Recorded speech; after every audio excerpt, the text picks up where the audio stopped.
Welcome to the very first episode of our brand new Castles and Crusades Planescape Campaign, Save Hell. My name is DM Steve, and we're the Dicks in the Dark. And if you like TTRPG madness, make sure to smash that like button. Please subscribe and ring the bell so that you don't miss any episodes of this brand new campaign. Share this video and leave us a comment down below to let us know how we're doing. And if you really like this adventure, check out the 3 character introductions. I'll link them down below. Now, prepare yourselves for Save Hell. In an instant, each of you was torn from your life. The world around you shudders. Reality itself seems to ripple. You feel the pull of something vast and otherworldly yanking you through space and time. Before you can draw breath, you're dropped into an unsettling, silent darkness. The dim room where you land is cold, the stone walls seeming to pulse with a faint, sickly red glow. As you regain your balance, your eyes adjust to the space around you. The chamber is roughly circular. Your stomach tightens at the realization. There are no doors, no windows, no way out, and you are not alone. All around, there are eerie symbols writhing on the walls. Devilish sigils that shift and twist as if alive, casting long shadows that stretch and coil like serpents.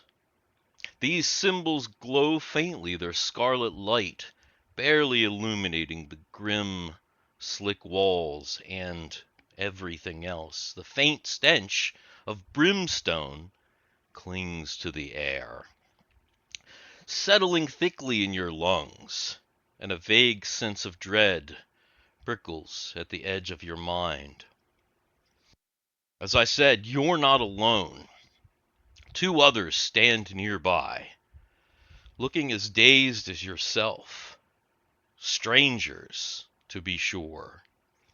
But before any of you can even speak or move, words form in your mind.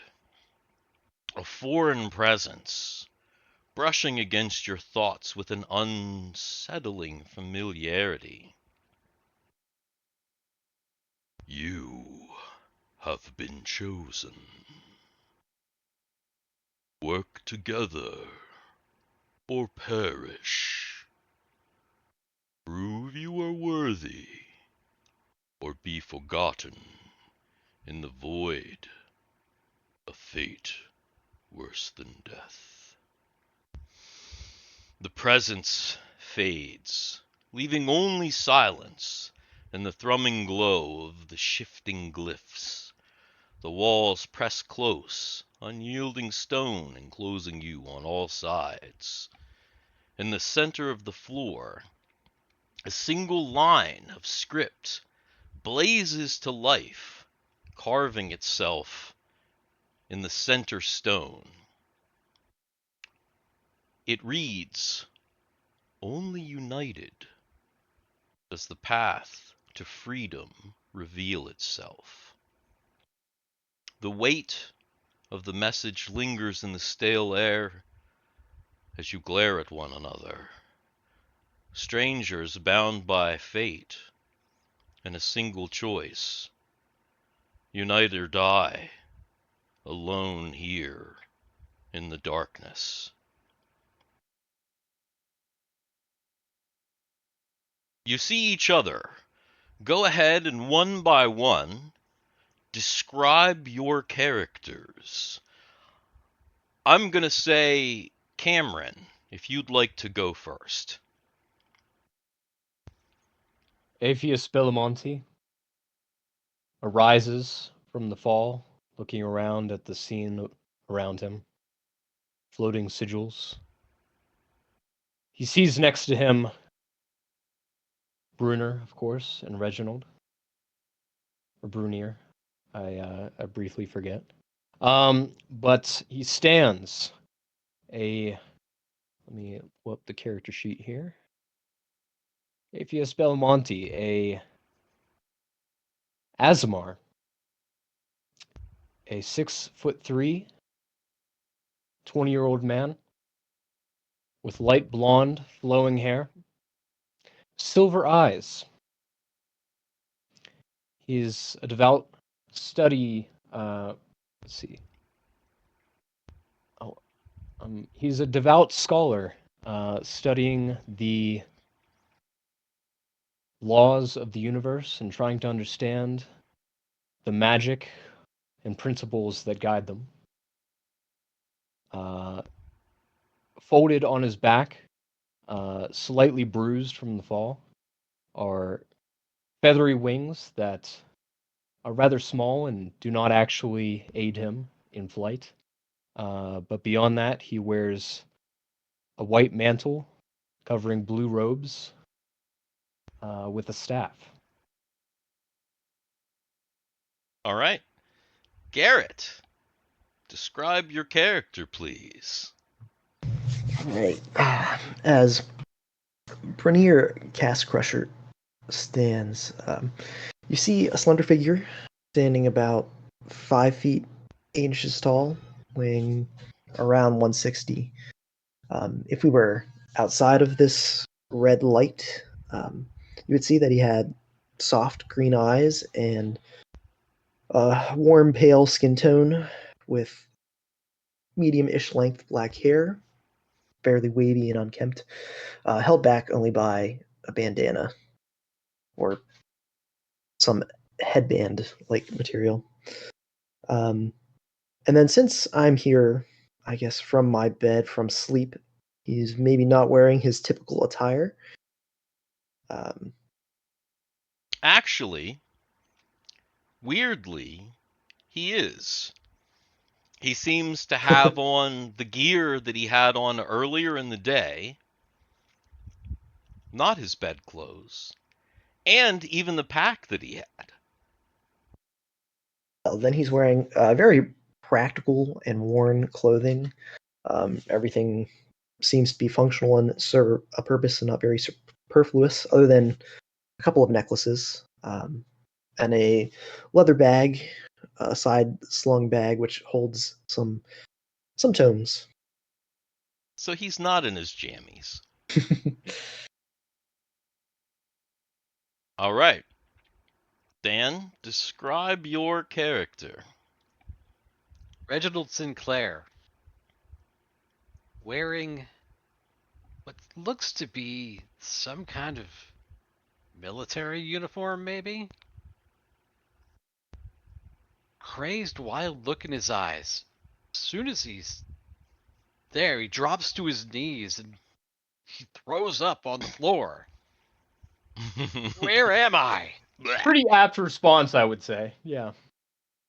He looks up and he sees the other two. He's blonde haired, got a kind of a scruffy goatee-ish, beardish kind of thing, and it's about 5'9". Normal build. He's just a regular human, but he's very confused. He's just looking around. After he finishes throwing up, he takes a minute before he stands up, and he's just taking in his surroundings. When Dan's character spoke,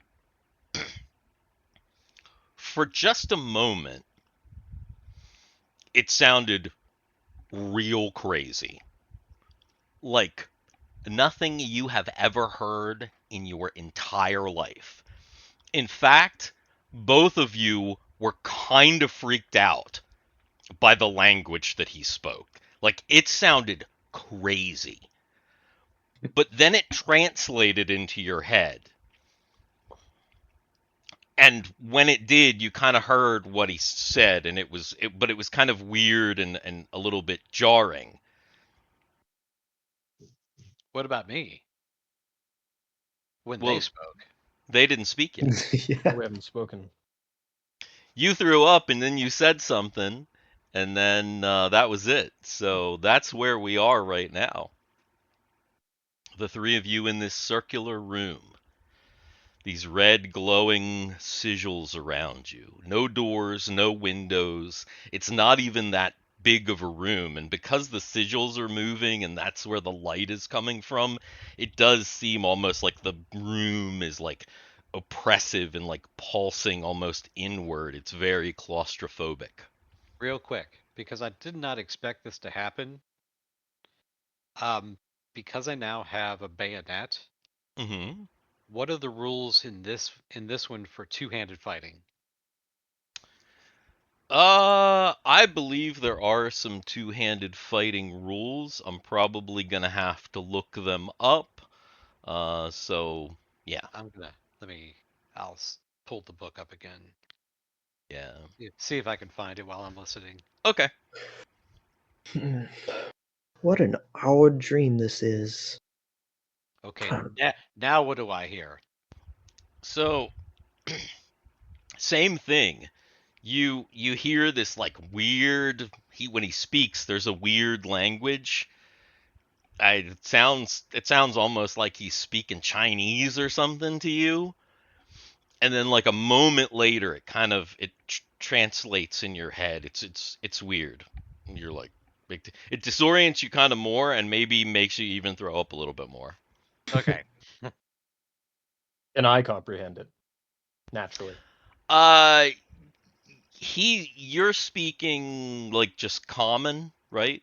Yeah, I have Faerunian/common.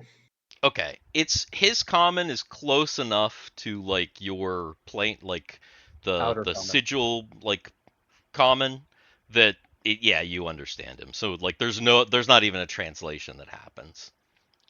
Okay. You just understand him like normal. Taken aback for a moment, I turn my gaze from the man that just grew up and stood up in front of me. Then I turn and look at the uh, the other fellow, the green fellow. Um, Wait, he's green? well, I mean his attire, his Oh. general vibe. Dressed in green. Yeah. Green and bronze. And I steady He's myself. rocking the green.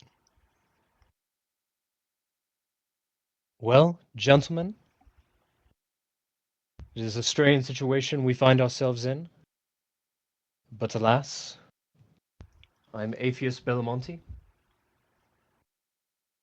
and I hope I can have your companionship in this place. Who are you? Now that you've had the initial hearing of somebody speak, the translation in your brain comes more smoothly, and you kind of just hear it as your native tongue almost, even though you know that he's not speaking in your native tongue. Okay. So, being a little bit weirded out, but like kind of getting the vibe of things, can I like take a few steps back and cast Detect Evil? You take a few steps back. You cast Detect Evil. Now, this is an act that, like, everybody sees. Yeah. So, Yes. or actually, is that a spell, or is that an at-will ability for you? It's an at-will ability. I can use it as much as I want, but it is performed in the same way as a spell. It I would, is. I would assume Yeah. it's the same way that I have comprehend languages innately. It says no spell casting is involved. Ability Okay. is innate and no spell casting. So there's no Oh no, verbal, then somatic. there isn't. Then it's automatic. So then there's actually no. You just know because there's no spell casting involved.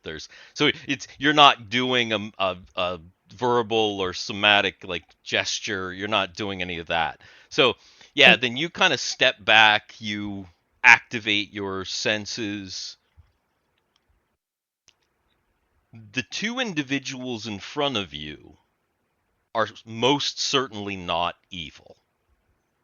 You can sense that well.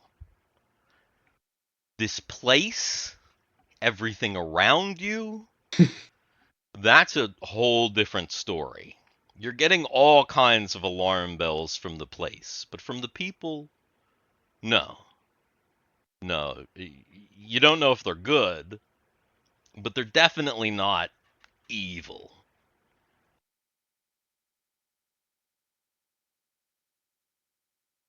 Hmm. I don't know what. Oh, wrong character. I don't know what kind of fiend. Well, if this isn't a dream, brought me here, but I think you two are all right. You seem all right. Who are you? And I'll look at Aepheus. Who are you? As I said, my dear fellow, my name is Aepheus Belamonti.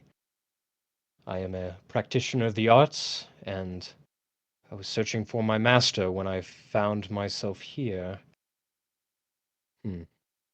What is your name?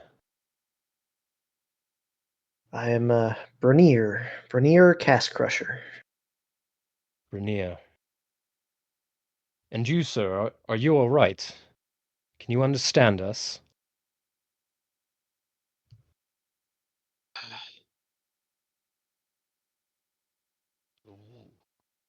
Where in the hell am I? What what kind of language are you two speaking?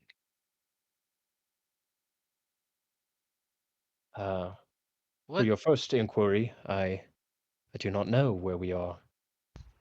Uh, I am speaking the common language of the Outer Realms, of course. Um, Although I take it is not your native tongue. where? The Uh Outlands, my good sir. the Surely you're from Faerun. the Are you Outlands? from? Montana? Now, when Brunyr says Faerun or Faerun, do I recognize that from my studies, as it is pretty much the most popular inner realm? Because you are a planar individual, and you're out and about in Sigil and the Outlands. Yes, Faerun is like, Yeah, well, yeah. There's visitors. everyone knows. Everybody knows. It's just one of those places. So yeah, yeah. You even kind of recognized like his accent and his affect and everything, just because you've seen a lot of Faerunian tourists in the city of Doors. Ah, Brunyr, you're an interloper, a citizen of Faerun. I sorry, sir. I don't have those kind of relations with anyone right now. I'm not sure why that's relevant. What? He misinterpreted your fancy speak for something else. uh, the literal definition of interlope. Ah, okay. Ah. I'm not quite sure what you mean by that. Regardless, yes, where are we?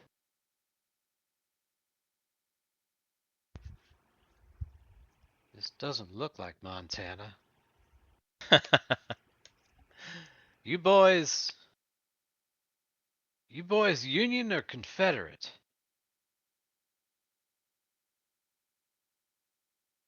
I don't know if I understand your meaning. Neither? What does it mean to be Union or Confederate? That's the side you're on. You fighting for the North for Lincoln? You fighting for the South for Davis? I fight for no one other than my family. And when he said Davis, you heard a bite in his voice. Ugh. It was hard to hide. I'm not familiar with the what seems to be a conflagration of your homeland. I know neither. I fight for What- myself and my family. I You fight mean for understanding. you mean we're not in America anymore? We're not in Virginia? Is this Europe? In all my studies, friend, I've never heard the names of those places in my life. I'm afraid you find yourself in a very different realm. Oh, wait a minute. I'm with our friend Aphid here. I don't know any of those places. So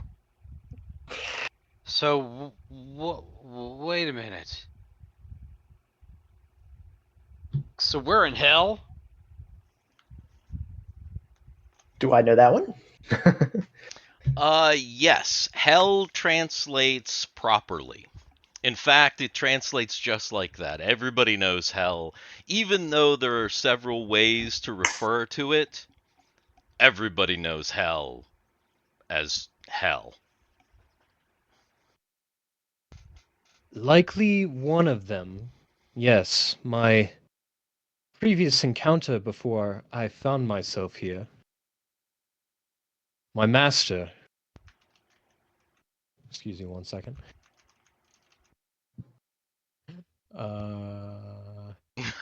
Belamonti, no. Archimedes Phila Grothraterries.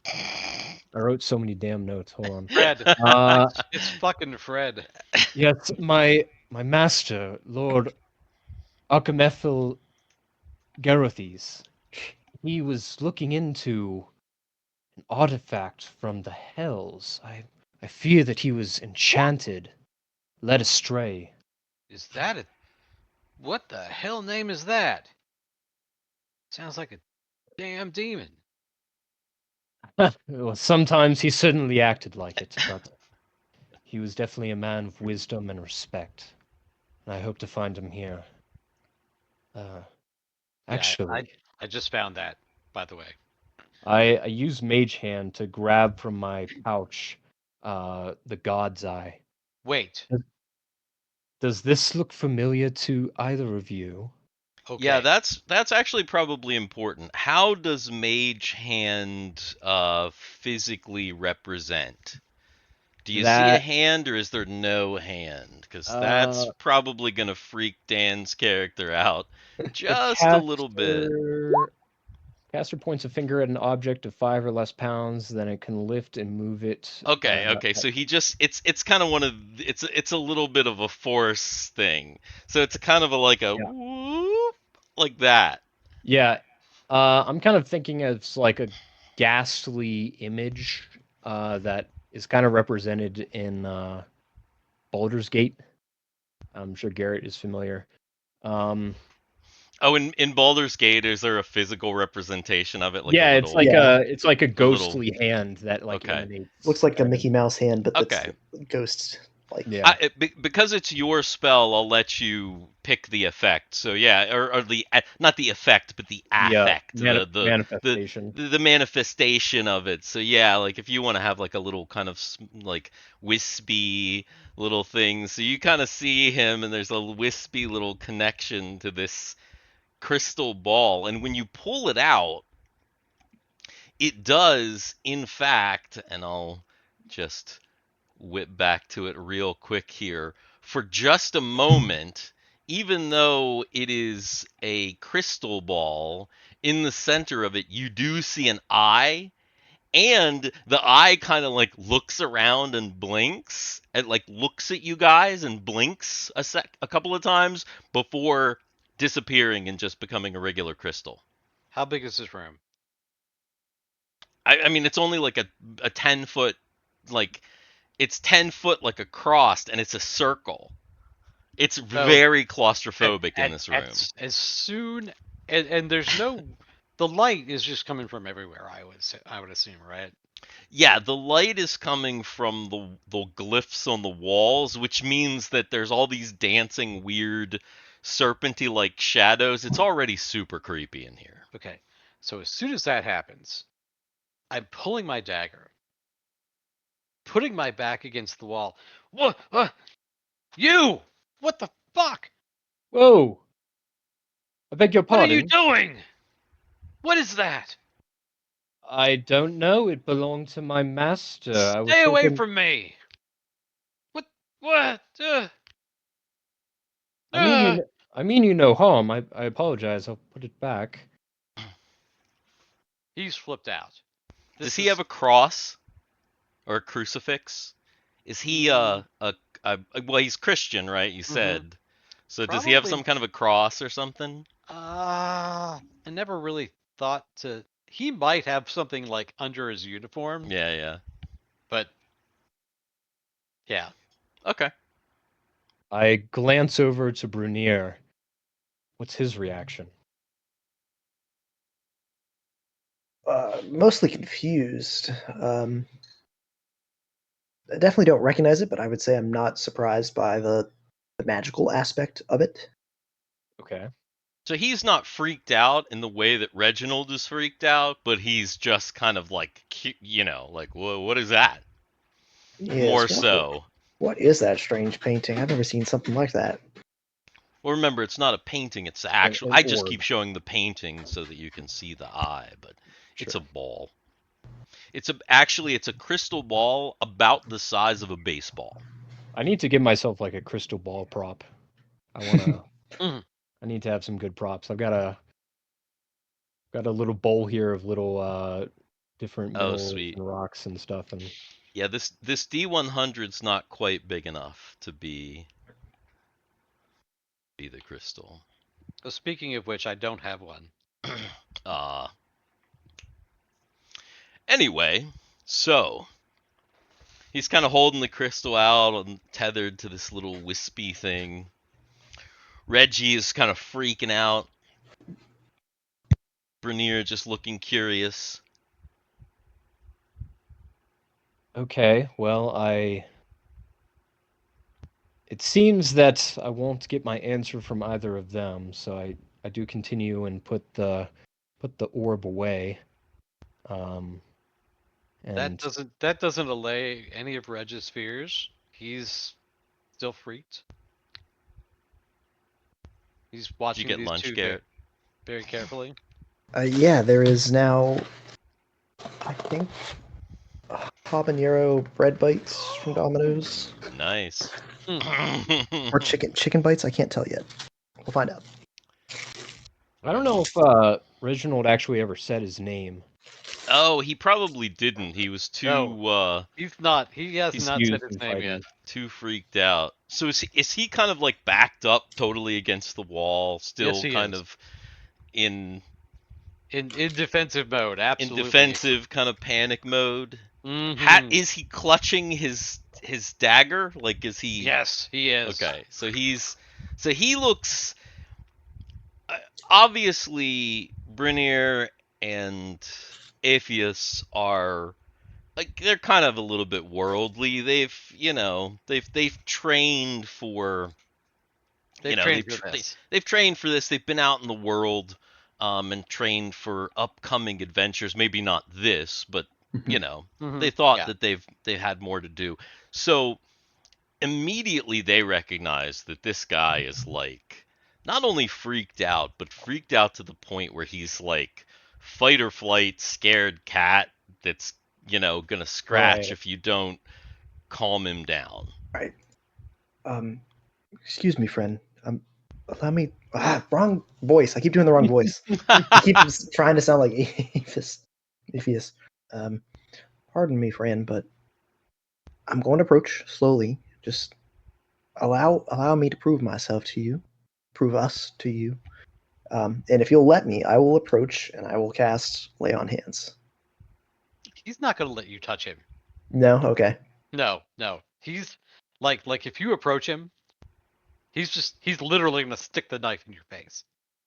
He's going to be like, He's not gonna he's not gonna stab you, but he's going to point the knife right at you. He's gonna be like, "Don't." Well, Yeah.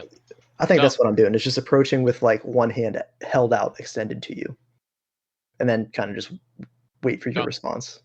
Don't come near, boy.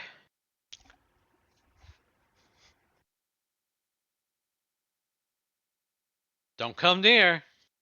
Good sir, pardon me, but I believe this man, as well as myself, we mean you no harm. We seem to find ourselves in a strange situation, which, if the writing is to be believed, we will need to trust and rely on each other. If there's anything we can do to ease your worries, please let us know. I truly do not understand.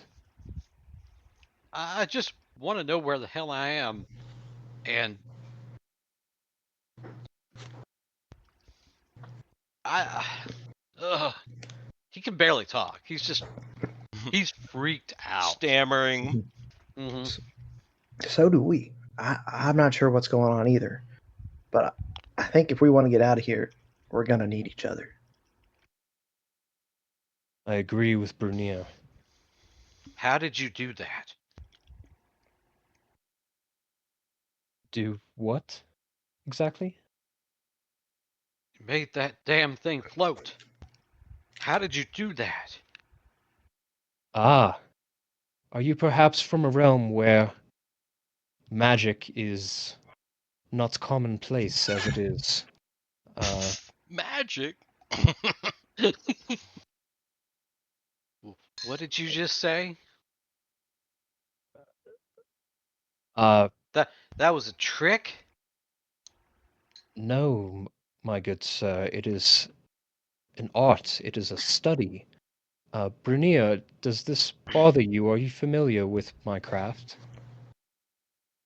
Uh, I'm familiar with the abilities that gods can give to us. I'm not as familiar with that, but I'm aware. Yeah.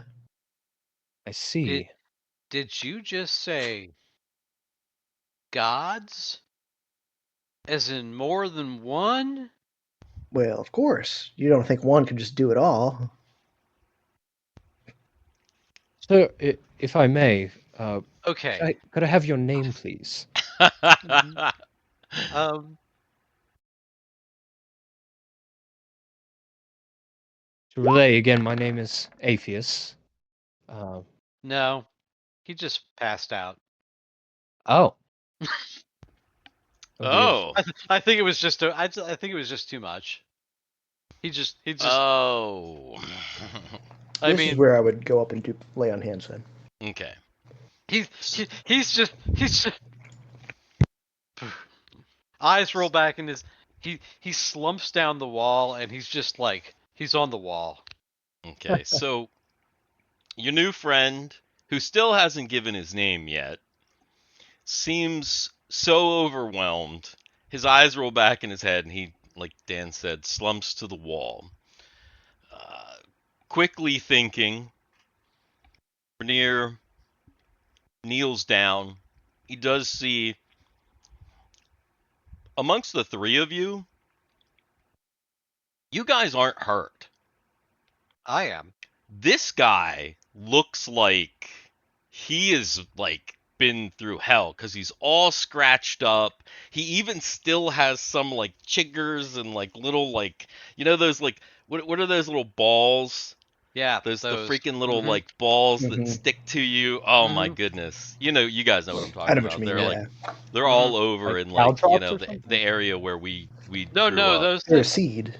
No, those those little seeds that have like they're like spiny little Oh, like seeds. brambles. Mhm. Brambles, yeah, and then they're like he's got them all stuck all over him and stuff. Uh, He's all scratched up from being in the thicket and everything, and he did actually take some damage. So Mhm.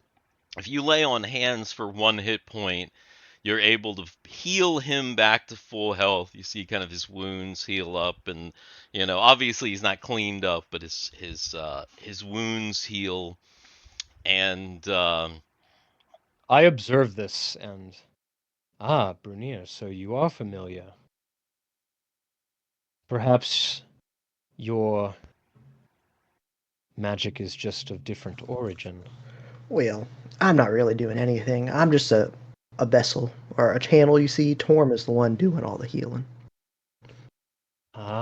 Do I recognize when he says Torm? Yeah, of course, because your master was a that's his point of study was powers and planes and things. Yeah, definitely. Torm is a big power, and obviously it even kind of makes sense. You kind of look at him being from Faerun. I'm assuming that Brunyr probably has some sort of emblem, like the hand emblem, on him somewhere, Yes. I'm not and sure what it looks like, but yes. yeah, and Aphis would recognize that. I see now. It looks like, Doesn't it look like the hand on the temple in that picture? yep, it looks like that right there. Oh, it's the Infinity Gauntlet. Ah, yes. Yeah. It looks like that right there. That's what it looks like. So A devotee of the god Thorm. Interesting. At least there's some kind of connection here. With this fellow, I really don't understand the things he's saying. Yeah, like the buttons on it say CFA or CSA. mm-hmm. You know, like Yeah, this guy is that the thing is this guy is maybe more alien to you guys than you. I mean, he's a human, so it's like as far as human, but the way that he talks, his accent, the way that he's acting, his clothing, it's super alien. You've never seen any, like, the wool that he's wearing is like weird. Mhm. The buttons, you're like, what is going on with this? Like his uniform, strange. Even his like knife, you're like looking at his knife and it like looks like no knife that you have ever seen before. Uh, so, Aepheus? Aepheus. Uh, Brunyr, correct? yes. You don't know what plane he's from? I do not, and it's quite strange, really. I've spent my tutelage under my master for the past 4 years, and I don't recall any mention of a confederacy or union or Hmm. America. No, he must be from somewhere far beyond. Yeah, We none of that sounds familiar to either of you. will need to keep an eye out for information about this plane of Montana. Yes, the plain of Montana. If, a friend here happens to come around, I would very much like to learn more about his homeland. But for now, we find ourselves here. Uh, I'm going to, if you say we're in a 10 by 10 room with. Not even a 10 by 10, like it's 10, it's a round room. It's stone. There's stone on the basically it's the room is it's a dome. oh So no, it's it's a yeah. So it's Thunderdome. no. Much Thunderdome. smaller than Thunderdome. So the footprint of the room is 10 foot across. It's a 10 foot Diameter. diameter. Yeah. But the room itself is like it's like a boob. How It's like a upside down bowl, how does right? the at its like center, how high is it?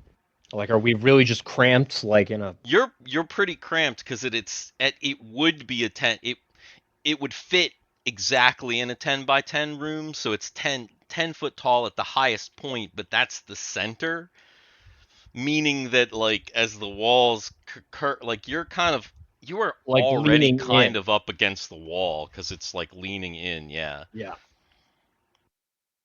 No So wonder you fainted. once he heals me, does that wake me back up? Not immediately, no. Okay.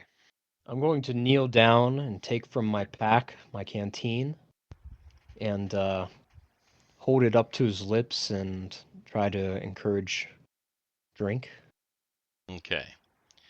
You start to encourage him to drink.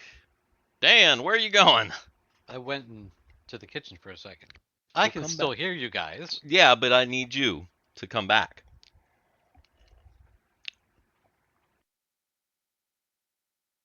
Go ahead and roll a Constitution check.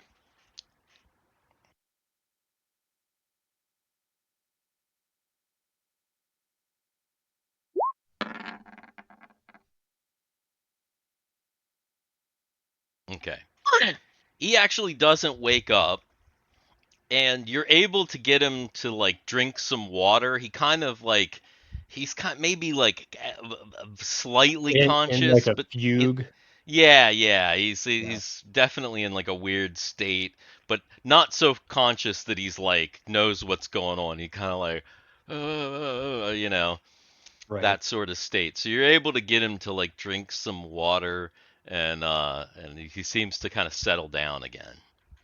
Okay. Well, then I'll just leave him be for the time being, and I'm going to try to turn my focus to the walls and getting us out of here. Okay. Can I do like a search? Sure. I assume intelligence. Yeah, that would be. Ooh, Oh. it's actually terrible. No. Here we go. And It so starts it begins. again. It starts again. Oh my goodness, every single time. Okay, so Aepheus is looking around and he is like, it's the. Here's the thing, the walls are crazy because the walls are stone. I'll tell you what it looks like. You know the projector things that have gotten popular in the last like decade or so for decorations. Like Christmas lights, night lights Yep, up on the like house, yeah, sort of like thing. you have it like for Halloween's instead of like putting a bunch of or like for Christmas instead of putting a bunch of lights on your house, you can project lights onto your house and they Sure. kind of dance around. So you're saying there's like a projected texture of stone? That's almost what it looks like because these glyphs are moving around. Even though you can tell it's stone, the room is stone. It's almost like the way that they're moving is like they're being projected, and it just makes it really crazy to look at because they're Okay. kind of dancing around, and it's very disorienting. It's kind So of giving Aepheus a bit of a headache, yeah, and he's actually starting to get nauseated. he turns away back towards the center and deep breaths, a little bit of water himself. Here, Apius, I think might be better to search in the center. What wasn't there some writing in the center? And then I try to search as well. Okay. Well, And that's int. yeah. Go ahead and make an intelligence check. Oh, you're having the Oh, same problem. Oh, making the click buttons. your thing did not macro did Ooh, not work. Ooh, hell of a roll. that was not bad. So you look around and the walls are really difficult. The wall slash ceiling, because again it's just kind of a dome, really difficult to look at. The floor, however, much easier to look at. And so you're kind of looking at the floor. Obviously, you see this writing blazed itself into the center of the floor. And that is it. Only united does the path to freedom reveal itself. You're looking around here, And you've actually found something else on the floor. It seems that at the three most disparate spaces, there are pressure plates. There are 3 pressure plates on the floor. So it looks like there's stone, but then you see it looks like there these stone that's just a bit higher, and you feel like when you press down on it, there's like it gives a bit. And all 3 of them have this kind of springy give and push down to become even with the floor. The other 2 drag Reg over and set him on one of Yeah. the Yeah, I will inform Aepheus. I think there's some like trampoline thingies, and these stones. I think they were supposed to like jump out on these trampoline stones. Nice. That is the best interpretation. His intelligence is low, so I am trying Okay. to I keep No, that I in got think it. you're mind. acting it out Yes. phenomenally. Yeah, Like, this is it's awesome. great. Yeah, it works. Yes, there does seem to be these pressure plates here.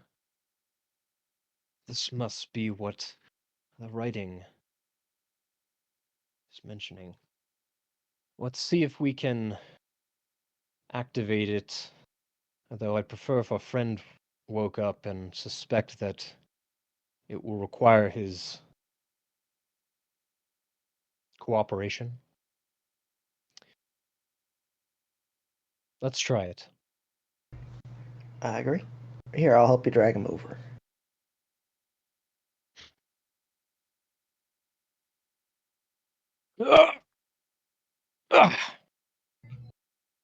There you go. I'll take this one. So you're just gonna sit him on one of the plates. Yeah. Okay. You it takes you a minute to kind of position him. You kind of have to sit him up against the wall and kind of position him. Oh, rip.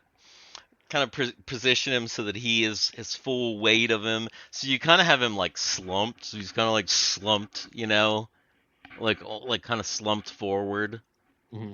in like a crouched position almost is how you had to get him so that he's kind of Sitting balled and up. Yeah. kneeling on it. Yeah. Mm-hmm. So that his full weight is on this thing and presses down. And then I'm assuming then the other 2 you Yeah. each stand on a plate. Yeah. Yes. Just pick one. Okay. So each of you decide to stand on a plate, and once you step on the plate, uh, actually, before that, you got a 19, didn't you? Huh. Yes, you did. You got a 19. Um, before that, Brunyr actually does see something else. Because you got that 19 on your search, I almost forgot. I just scrolled down in my notes. You found one more thing. Before you step on the plates, you actually see a little stone. It looks like a loose stone in the bottom of the wall, right near your pressure plate. Oh, loose, like, okay. A loose stone that like looks like it's sticking out from the wall, not from the floor. Yeah, I'll pull it out, pick it up, look at it.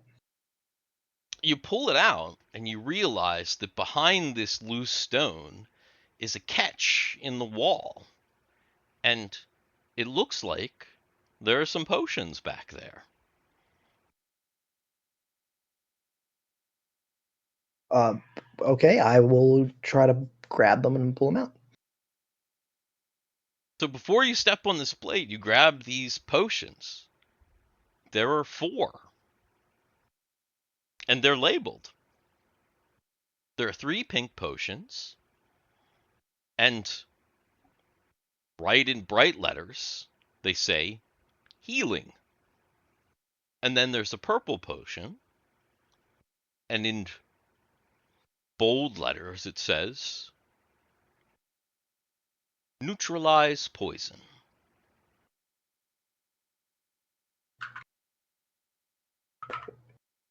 What have you found there, Brunyr?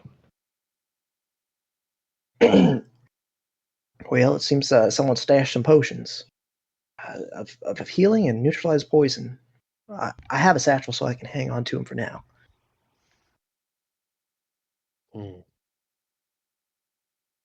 This does not bode well. I suspect a cooperation required here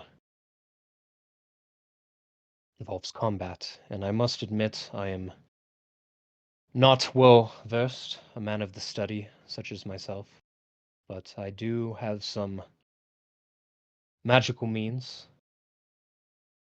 If this is the case, we really need our friend to wake up here. I think you're right. If there is some altercation, we're gonna need him awake. I'll lightly kind of shake the guy prone. You're shaken. Hello. I'm sorry, my fellow, but we need you to wake up. Oh. Mom? Mama? Wait. Oh, shit. Ah!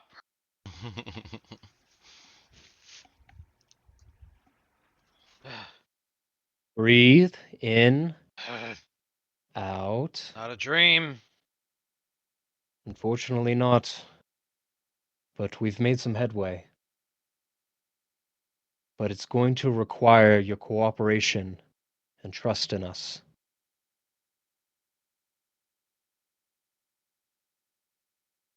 All right, just step back. Okay.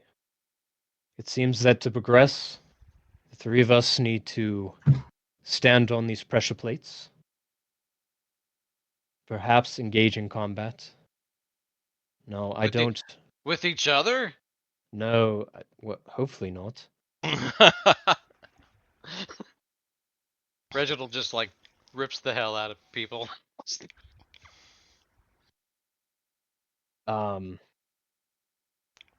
Anyway, yes. Not with the rolls you were getting last session. I know. Brunyr here helped tend to your wounds, so hopefully you're feeling a little bit better. But some just prepare yourself, and we'll be over here. You are surprised to realize that somehow your wound is better. Like it's totally healed. Called him Brunyr. Yes, sir. And what did you say your name was again, boy? Aepheus Belamonti. You can simply call me Aepheus, of course. What is your name? Aepheus. Reg. Reginald Sinclair. Reginald Sinclair. Got it. All right. So we got to stand on this thing. I believe so. And Aepheus will walk over to his. Okay. All So of a sudden, we transport up to the Enterprise, and now we're in a completely new session. yeah. Just like that. We find ourselves on the Destiny. Yes. So you all stand on your pressure points, and Once Aepheus steps on his, with all of them pushed down, you hear a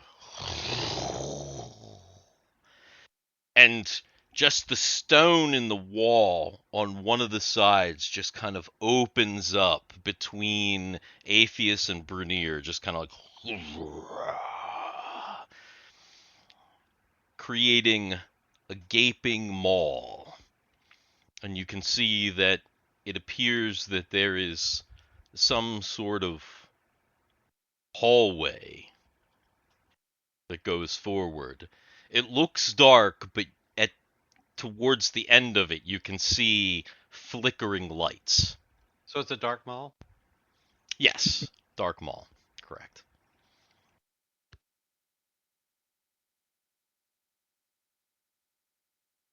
I suppose I can take the lead if that's what we're implying here. Hi, I'm Garrett, and I play Brunyr in our Planescape campaign, Save Hell, and you're watching Fixing the Dark.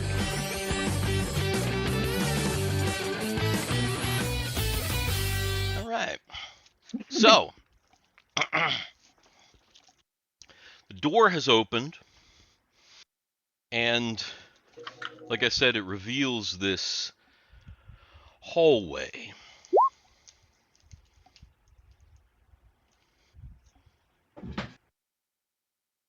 Well, Alright, then I'm headed in first, I suppose. Okay.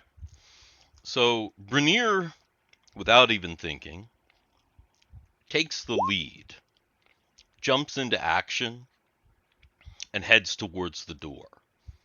Do the other two fall in behind him? I do. I'm gonna wait till Aepheus goes, and then I'll cautiously follow behind. Okay. So Aepheus steps in behind Brunyr, and then Reg brings up the rear, clutching his bayonet. No, the dagger. Oh, the dagger. Yeah. No, no. Like, I've got the bayonet on me. I just wanted to know what the dual combat was. And now that Gotcha. I know, I probably won't. Was that a train? Yeah, did you actually hear it? Yeah, just for a sec. Boop, Oh, boop. Garrett, Brunyr, does he just head out into the darkness towards that flickering light unarmed, or does he take anything at, like, does he just go on? What's the play? No, I think I will pull out my Crow Bill E. Have my Crow Bill ready, and I do have a torch. I guess I could light up.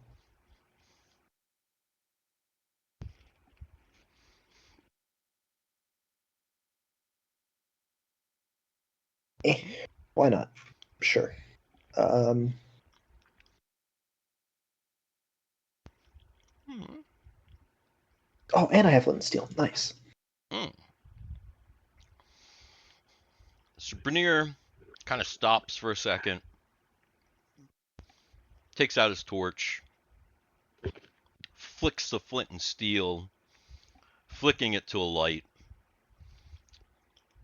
his crowbilly in the other hand. You step forward, and the illuminated hallway, it's almost like a cave. The walls are kind of roughly hewn, not like the stones in the previous room.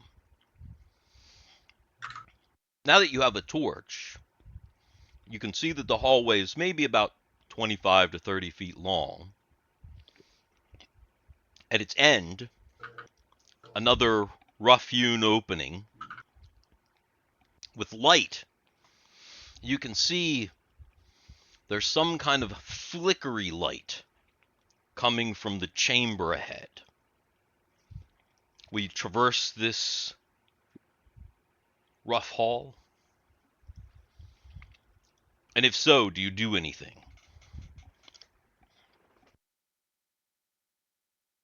Brunner's the point man, so you're up. I mean, I'm probably not searching for anything. I'm probably just trudging ahead. But kind of trudging like slowly. Yeah, like being cautious, being wary. Yeah, Okay. I'm definitely not like sprinting ahead by no means. Right. Brunyr Cask-Crusher just darts ahead. No, not that. Okay. So Brunyr seems like he's being cautious and slow. Slow enough, in fact, that it gives you kind of time. Since Aepheus is the second, are you doing anything? Are you trying to search, or are you just, peering ahead? I imagine we're just intended to follow the shimmering light at the end of the tunnel, so I am just So you're just cautiously approaching intent on behind. what's ahead. Yeah. Okay. What about Reg? He's obviously in the back, which is good because he knows that they're not behind him. Right. But it gives a little no, paranoia because he's obviously, he keeps looking behind him. right, So right. He's the he's end. he's he is hyper aware at this. Like, Right. yeah. hmm Yeah. Okay. All right. I mean, he's got his dagger out. He's just like, is he stopping to search, or is he just keeping pace with them and just he's going forward? he's realized that they feel it feels like that they're a little more used to this kind of thing. He's gonna he's not searching. He's So, at kind least for now, kind he's following their lead, yeah, he's essentially. following their lead. Yes. Okay. That's good. Okay. So, the three strangers, newly acquainted, trudge slowly and carefully down this rough and unusual hallway. You slowly traverse the roughly 30 feet of somewhat uneven ground until you finally start to get to the opening at the end. Even before you get there, you can kind of see the flicking lights from within. The hallway opens to a cavernous room filled with patches of hellish fire dancing across the floor randomly, kind of a woof, woof, woof, just here and there. They erupt unpredictably.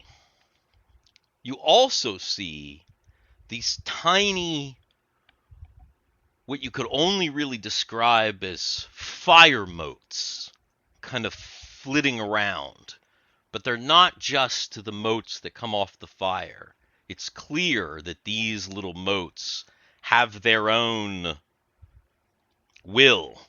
They're flying with purpose. You see they dart across the space, and you can even hear there's a crackling of fire, but it almost sounds like there's a faint, tiny cackling. It's bizarre and unnerving. There is also, across the room from you, and it's a big cavern. It's maybe about 50 feet. And it's a high cavernous ceiling. There's another rough-hewn opening. You assume that it is, the only exit. It's the only one that you can see. And next to it, there is a large iron lever.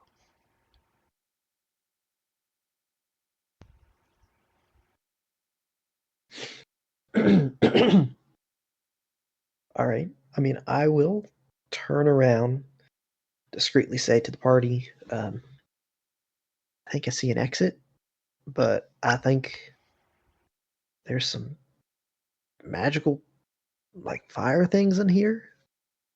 maybe we try to sneak through. Magical fire things. These plumes. Oh yeah, there's fire volcanoes. We should watch out for those. I don't see a pattern watching them. There doesn't Perhaps- seem to be a pattern. It seems very random. Perhaps our best bet is just to haul it as fast as possible to the exit. Hmm. What say you, Reginald? You got good legs? I can run.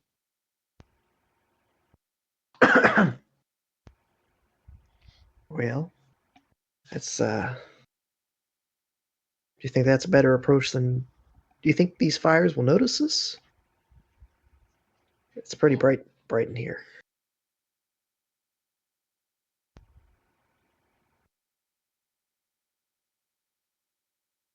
Sorry, what'd you just say? I was thinking about something. Pondering. He said, you think the fires will even notice us? Yeah. I have an inkling that they will. This place is definitely meant to test us. Where's that cackling coming from? Make an intelligence check.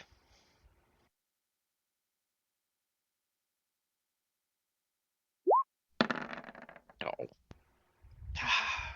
It's coming from all around the room. You're not really sure. It seems to even be moving. But where? If somebody else wants to make an intelligence check to figure it out, they can, but up to you. Try.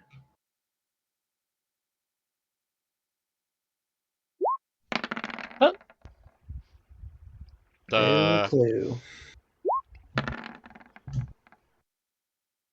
Oh. Reginald locked in. Reg is weirded out because of the fact But he's that hyper. But he's hyper focused at this point. he's like hyper focused, and he's pretty sure the cackling is coming from those little like flittering motes of fire. You see them firefly looking things? Yes. I think that's where the laughing is coming from. I don't understand. I don't understand anything here. They're just all chittering and cavorting. Well, I think they're alive.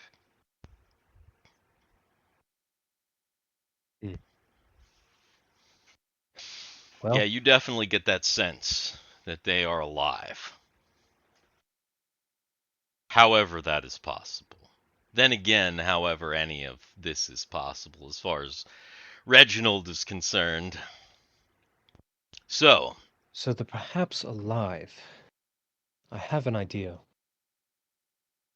Reginald, I ask, you try to contain yourself, but I am a student of magic.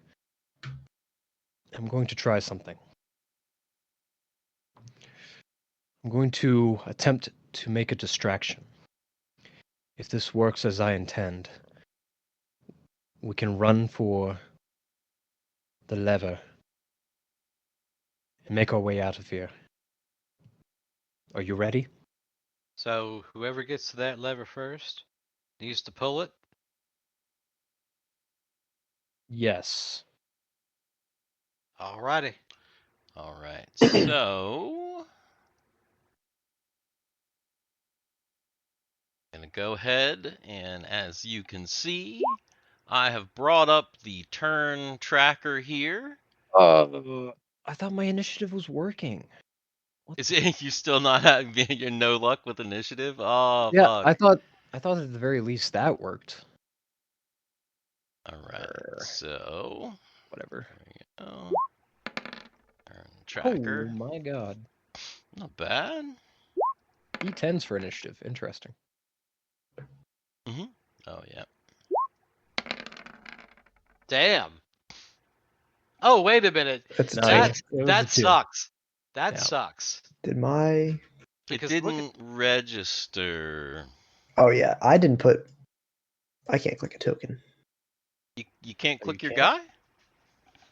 Nope, cannot. What? You can't click your guy. Nope, I was able to click my guy.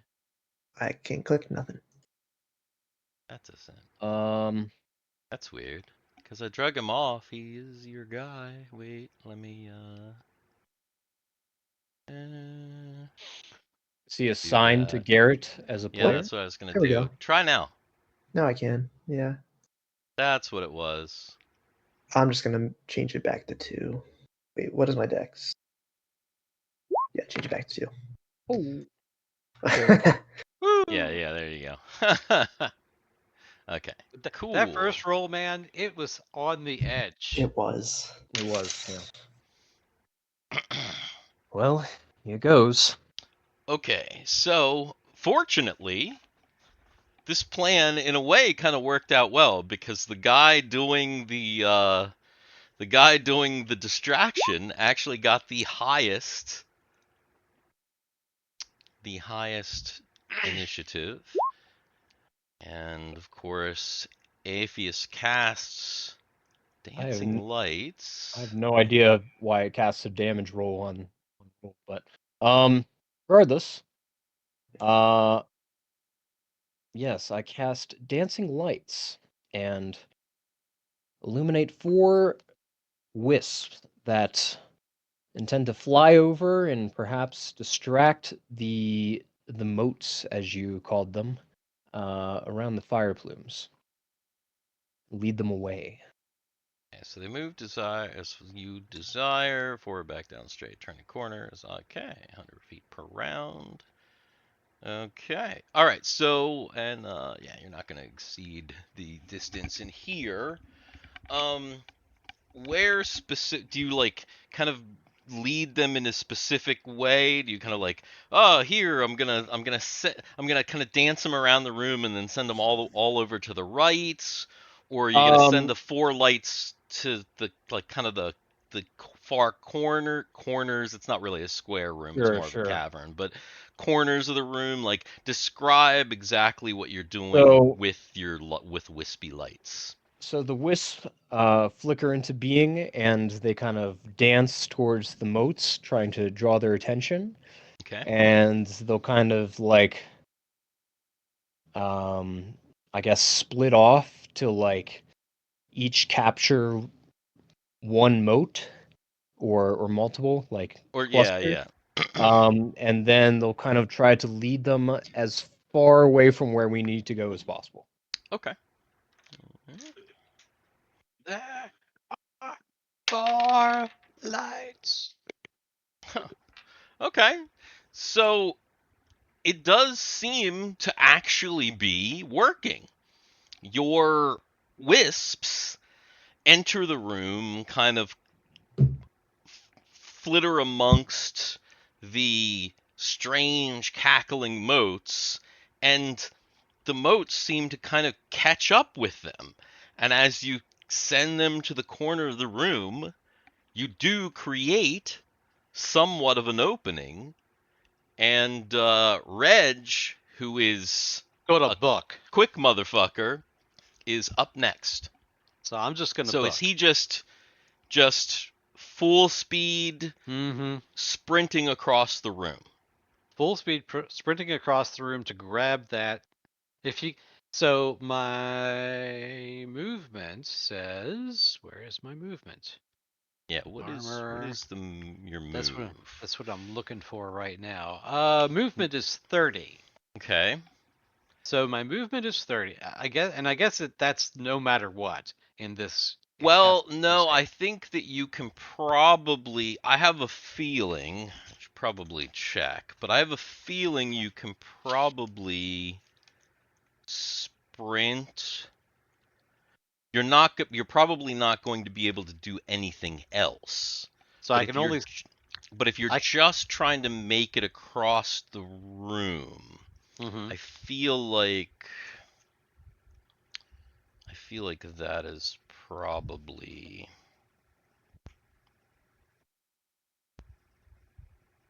Let me see. So I can sprint and then lever pull at the next initiative. Okay, yes. Okay, so movement can be increased by jogging, double the movement rate, or running, quadruple the movement rate. Drop all fractions when figuring movement, minimum 1 foot. Okay. All right, so basically, if you've got a movement of 30, you can, yeah, if you book it, you can get over there. Now, you can't make an action. You definitely can't make an action. But you Well, can get over there and like at least touch the lever, basically. that's what that's his goal. Okay. So Reg just darts across, and I mean he's moving fast, and because of the distraction and him moving so quickly, he is able to avoid the moats. However, the plumes of fire are still bursting out. So, Those dex checks. go ahead and make a dexterity check.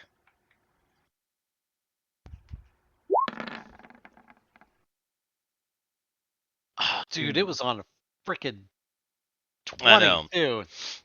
So, because you dart across so quickly, I'm only going to make you make one. Unfortunately, right before you get to the lever, right before you get to the other side, maybe about 5 feet before, and you try and jump out of the way. Unfortunately, it hits you. But go ahead. Let me see something here real quick. There's like a there's a lot of saves. Would it be breath weapon? Yeah, go ahead and make a breath weapon save to see if you can kind of mitigate some of the damage. Oh yeah. No. God. It Nope. says it says 16. Look at the dice Yeah. and then look at that. It does say 16 Those landing on the edges, on the edges. Yeah, evil, man. Just evil. Yeah, that's just not good, man. that's rough. Ah, I you mean, are so lucky anyway. It's okay. Fortunately, even though you bombed your saving throw and your dex check, only got 1 damage. So it really only kind of just scorched you a bit. Not too bad. You got lucky with my I yeah. happened to roll a dollar store die, I'm so telling you, man. Had I rolled a real die, that would have been a 16. That would have, yeah, seriously. I don't know. Anyway, Okay. All right. anywho, okay, Yeah. so Reg gets across. Let's see. The moats seem to be still continually they're distracted, which means that Brunyr has a chance. What's he gonna do? I'm following Reginald. I am just making the sprint. So are you doing the same thing? Are you sprinting? Yep. Okay. Go ahead and make a dexterity check. Moats are distracted. Mm. You're going, and you're also almost all the way across, maybe only 10 feet from where Reg is, and a big plume comes up. Go ahead and I'll roll a uh, breath weapon save. Breath save.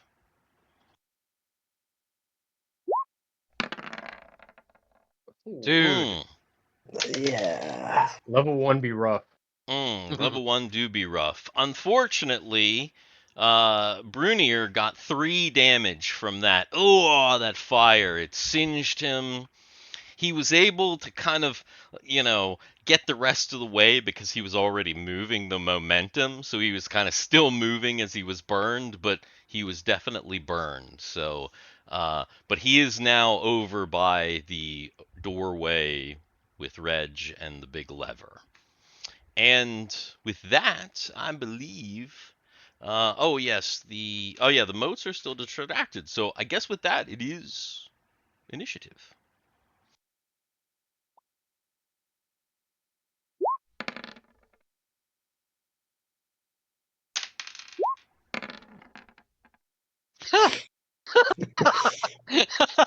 Yeah. On the lower end.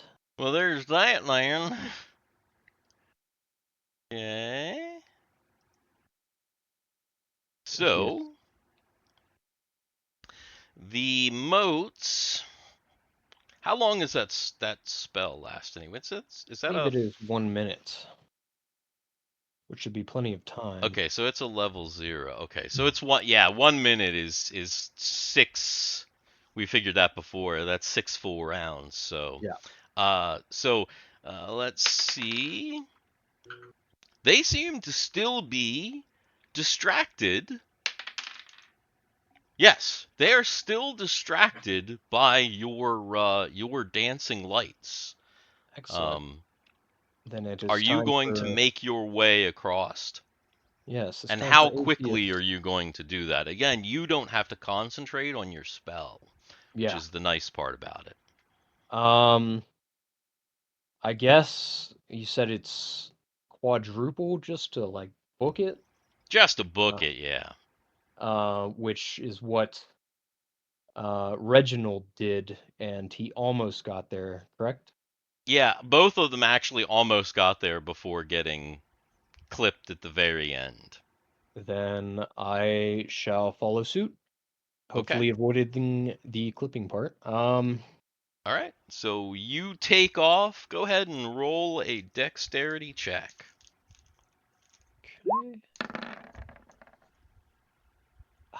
Okay. Once Yep. again, Getting clipped.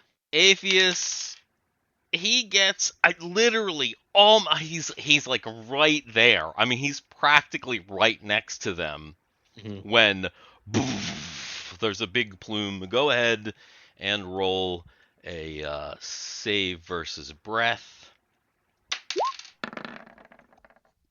Oh my god. Every Right. single one of us.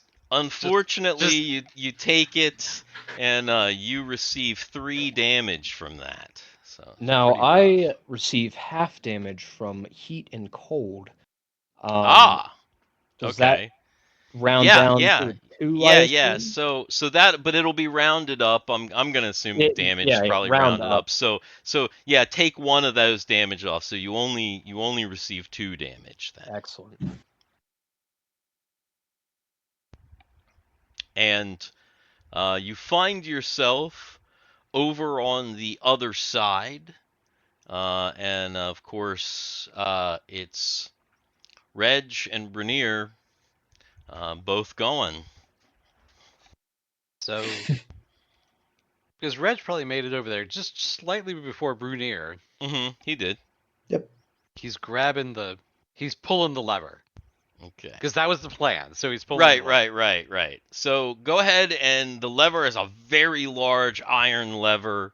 Go ahead and make a strength check.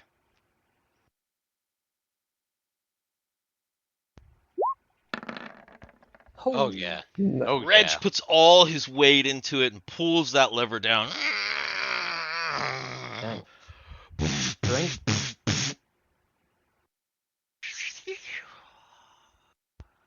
When you pull the lever, the plumes of fire stop, and after a few moments, the moats disappear. Strength isn't one of your primary attributes. That's kind of crazy. For me, He's He's a a rogue. rogue. I'm an assassin. So Ah, Yeah. okay. Disregarded. Yeah, your beef is Brunyr. He's the paladin.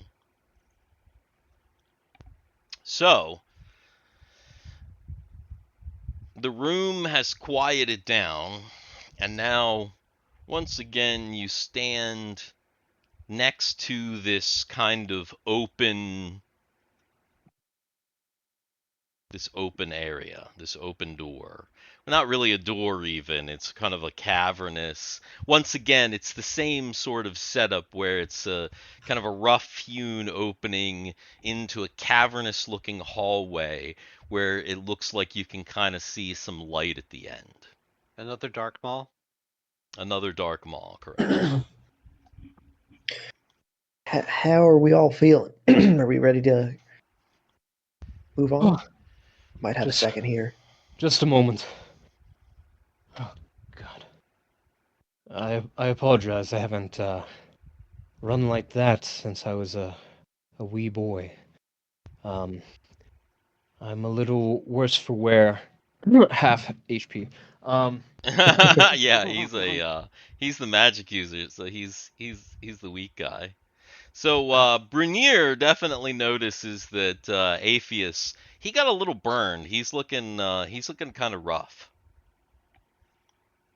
Well, Aepheus, we did get these potions. Do you wanna give one a try? I'm hesitant, but sure. I'll give you the option if you want to only drink half Wait, of one. what are you talking about? Oh, yes. Reginald, we found some potions in that room back there. Potions? You mean So from like an Um, apothecary? So he pulls when he kind of shows you, and you see it's this weird little. Yeah, it kind of looks like a little glass bottle. It kind of reminds you of old Doc Swinton's snake oil that you rub on your balls to make sure you know Mm-hmm. make sure you can get a hard on at night or whatever. I don't know, you know what I'm talking about, though. That's what it looks. Jesus Christ.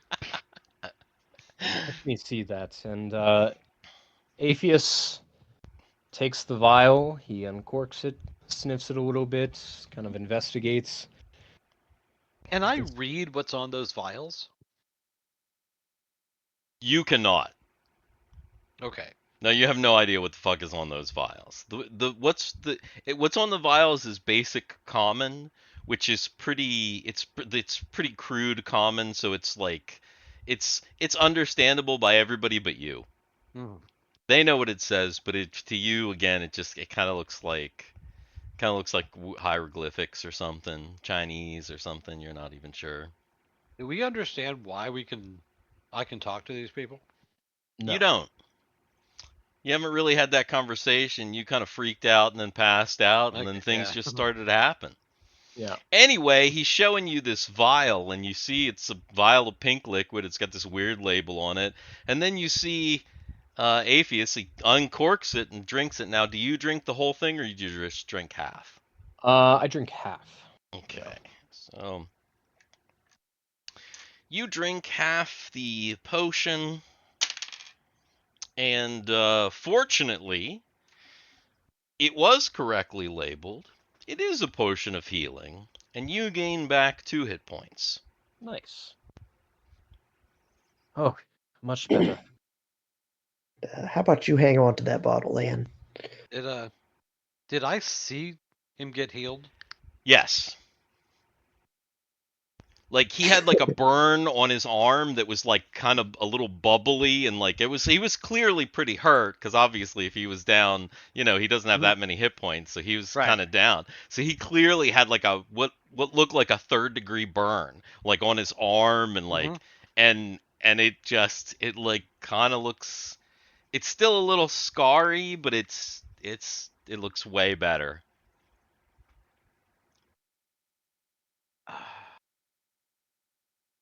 That's actually what happened. Just pooed Just a little. he did actually. It's just like Now, We don't have an unlimited supply, so we do need to be mindful of these. I also have some bandages as well. Um, if anyone needs medical assistance in that regard. I have them as well. I'm hurt a little bit. If you would like to try to patch up this burn on my side. Sure. Let me give it a shot. Do I have to roll for that, or Yeah, go ahead and since you do have some supplies, go ahead and I'll say just roll an intelligence check for that. Yeah, Just I'm to see getting the if phone. you can I'm clean get- it up a little bit quickly and bandage This it is up. Dungeon Dan from Dix in the Dark, and I'm Reg in our Castles and Crusades Planescape Campaign, Save Hell. And you're tuned in It to up a Dix little in the bit Dark. quickly and bandage it up. Okay, so Aepheus goes to patch up Brunyr, and because you know because he's a clever guy, he's able to get the bandages on and everything like that. And we're gonna say that he's able to give you back a hit point Cool. nice? with his clever bandaging and healing technique. Should I deduct that from my supplies or yours? I'll deduct it from mine. Okay. I have 2. Okay. All right. What lies ahead of us? So once again, as I said, there is another kind of rough-hewn hallway, like separated the first two sections, the first two rooms. You kind of have that again. Once again, it seems to be about the same length, about 25 to 30 feet. And once again, at the end, you can see it seems like there's a light, but this time it's not a flickering, flaming type light. There seems to be just a soft, kind of orangish red glow from the opening ahead. Obviously, Brunyr already has his torch still lit, so as long as you are kind of doing the same thing, unless somebody wants to do something different. Having gone through that perilous room, I'm curious if we can get lucky and find more potion stashes. Okay. So along the hallway, that is what Aepheus will be doing.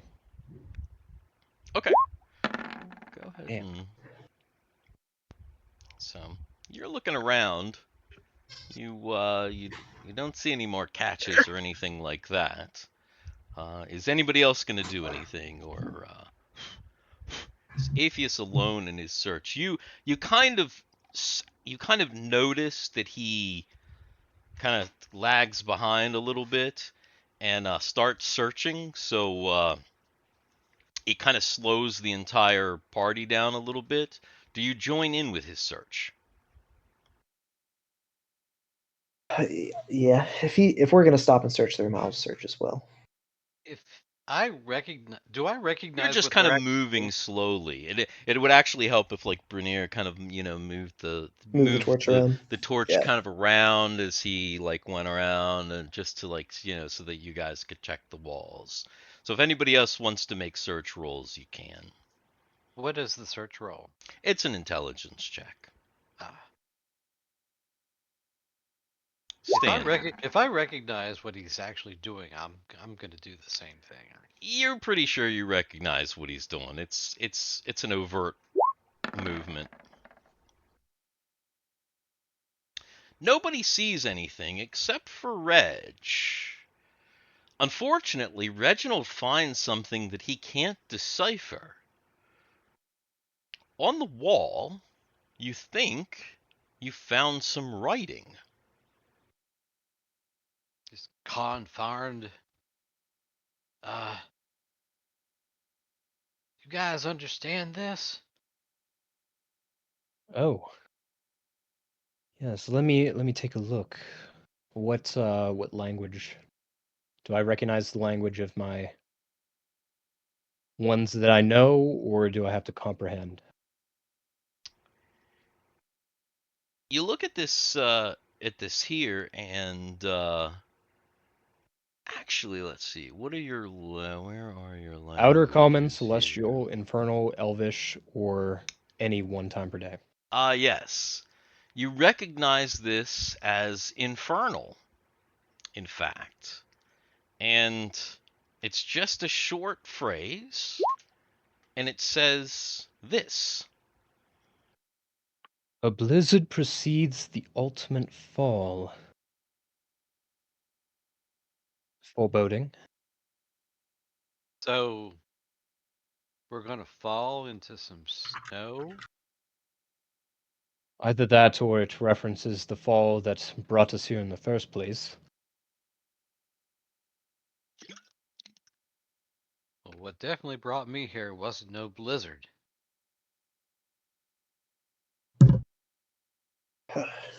Yeah, I didn't see a blizzard. I think this is saying there's going to be a blizzard or cold coming up before we fall. Well, I don't want to fall again. This was like about halfway down the hallway that you found this. okay. Bundle up then, I suppose. Me and my Yes. wool coat. Yeah. Let's see what lies at the end of this chamber. So you walk forward. Finally, you get to the opening. Inside, you see something that you didn't expect. It's a room, but there's wood paneling. There's a table with a chair, and on the other side of the table, there's another chair, and someone is sitting in that chair. The chair actually does swivel around. Swivel. And when the chair swivels around, you see a large robed figure with shiny red skin Oh fuck. and two great big horns, like coming out of the front here, but like really coming out like long. Flames in this character's eyes. You see the robes part and his massive shiny red pecs bulge. You know, you really didn't have to like explain that. a tiny bit of aerial.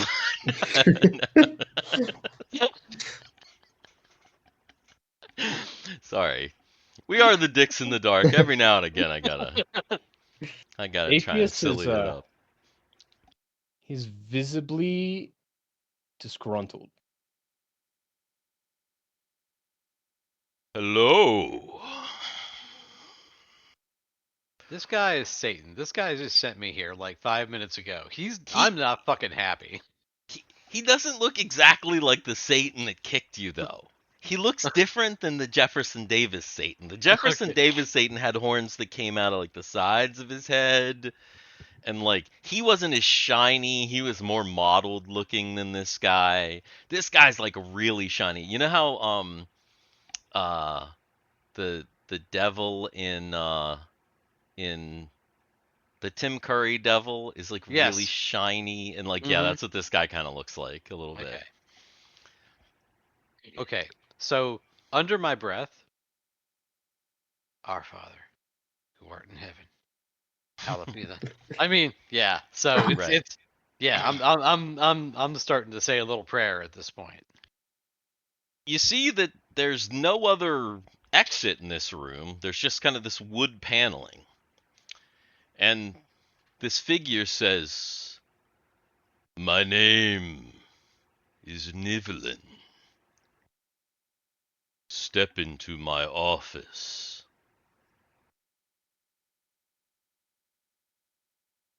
I will go ahead and walk in and like start doing the circle thingy. Like if there's room to kind of like walk around to the other side of him. Okay. Are You you like the one that brought us here? I am not. I'm the accountant. In fact,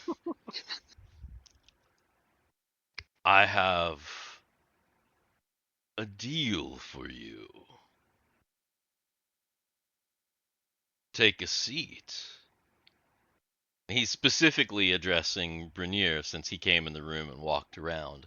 Which, by the way, he let you just kind of walk around him, like behind Mm-hmm. him. He didn't like move or seem to be like too worried about it. Brunyr, you don't want to make a deal with no devil. I agree. Why would I ever want to make a deal with you? To make it through this test of yours, I can offer you things that would help for a price. Why don't you sit and negotiate with me? Nivellin likes negotiations. Nivellin pulls out a fiddle. He might. Don't tempt him. Hmm. Don't get me wrong, I like negotiating too, but I don't know if we're really on an even playing field for negotiating here. Hmm. Reginald Sinclair.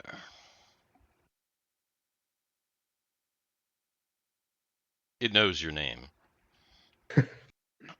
Really? How do you know my name? Ah, formalities. I can offer you something that you would probably like.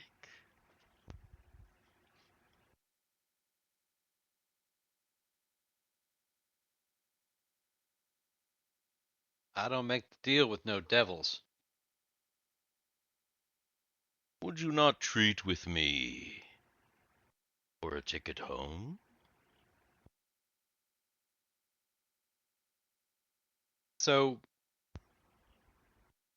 Reg isn't that dumb. He's just like he's like, I don't think you brought us all the way here just to send us back home.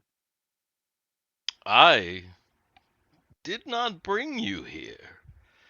As I said, in fact, and he looks at like a thing that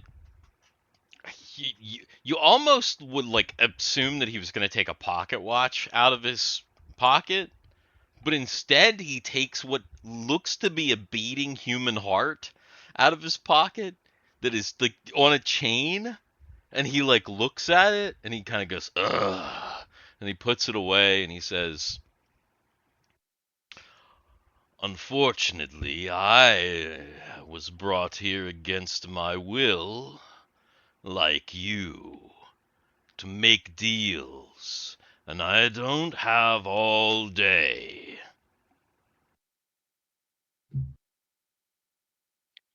I step into the room. Ah, the Aasimar. Come, sit with me.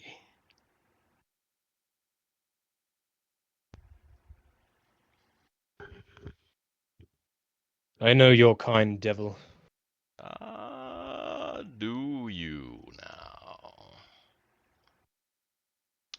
What is the nature of your game? Well, no game here. Simply business. Only business. As you know, I am a devil. You guessed right. But I am a business devil. And he looks at his heart again and puts it back down and he says, "And I don't have time for this. Young ones, if you want to treat with me and make a deal, I can make a deal with you. I know that you are searching for Archimephdalgarothes, Even your the devil wayward can't. master." Even the devil can't say his name. he had to take a breath to say it. Perhaps I could locate him for you. Again, of course, for a price. Does there seem to be any other way out of this room? There's no other way out of this room. There's wood panel. Again, it looks like it's weird. It looks like an office. There's a table. He's in a chair. There's a chair in front of him. The room is maybe about 12 by 12. The opening on the other side, from this side, just looks like a doorway. From the other side, it looks like a craggy opening. But from this side, it just looks like a doorway, and you can just see kind of the weird hallway. In the distance, you can kind of see the... Actually, no, you don't see anything in the distance now because you turned the fires off, so... I can say, Reginald right now is thinking, what kind of goddamn tobacco did Lem Clem give me? Right. Well, your master, home, and what is it that you want, Brunyr? Possibly a family reunion? I could make it all happen for a price. Or I could just give you the tools to get through this particular challenge. It wouldn't cost too much. Do you have any questions? What if we don't pay you at all? Mm. He looks at the heart again, puts it back. He's got this big book on the table and he flips through it. And you can see there are all these marks and etches, X's in it, all done in look gross fluids and stuff. And he goes all the way to the back and he kind of reads down and he well, are you absolutely sure? All three of you? No? Not tempted in the least? Devil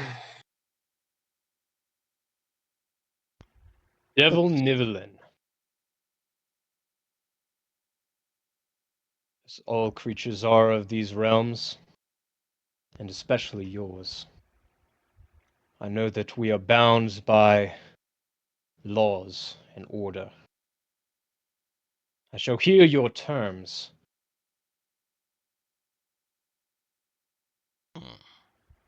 Sit in my seat. Please. I would prefer not. Thank you. We cannot treat unless you sit in the seat. Please, be a civilized individual.